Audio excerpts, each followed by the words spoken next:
Chicken sandwich এমন একটি recipe যা তৈরি করে সব বয়সেরই মন জয় করে নেওয়া যায়, তা হোক না কেন কাজের বিরতিতে কিংবা স্কুলের টিফিনে। তাহলে চলুন দেখে নিন আজকের রেসিপিটি।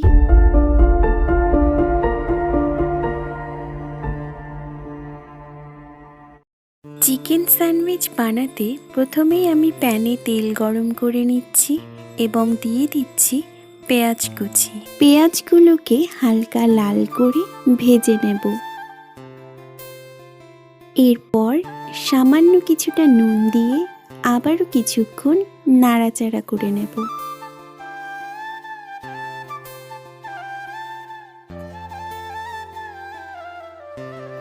চার থেকে 5 মিনিট ফ্রাই করে নেওয়ার পর আমি এতে দিয়ে দিচ্ছি কাঁচা লঙ্কা কুচি।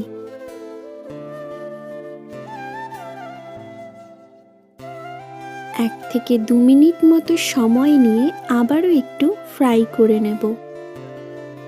এরপর আমি এতে দিয়ে দিচ্ছি আগে থেকে সেদ্ধ করে রাখা বোনলেস চিকেন।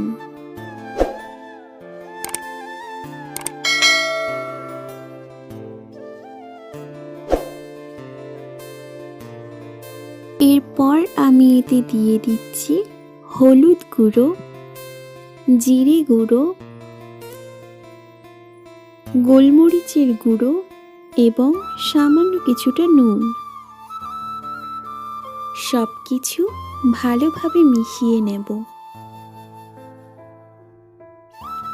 দিয়ে দিচ্ছি 1 চামচ মতো বাটার এবং সব কিছু ভালোভাবে মিশিয়ে আবারও একবার ফ্রাই করে নেব 2 থেকে 3 মিনিট মতো। আলাদা একটি পাত্রে কিছুক্ষণ ঠান্ডা হওয়ার জন্য নামিয়ে রাখছি।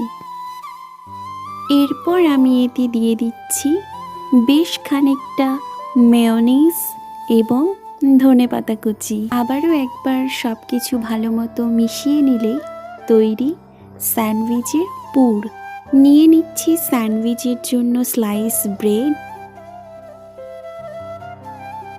ব্রেডের চারপাশে স্যান্ডউইচের পুর ভালোভাবে মাখিয়ে নিলেই তৈরি চিকেন স্যান্ডউইচ। আপনারা চাইলে এটিকে গ্রিলড করে নিতে পারেন, বাট আমি প্লেন রাখছি। ভিডিওটি ভালো লেগে থাকলে অবশ্যই একটি লাইক করে দেবেন এবং এরকমই কিছু মুখরোচক রেসিপি পেতে চ্যানেলটিকে সাবস্ক্রাইব করে দেবেন। ধন্যবাদ।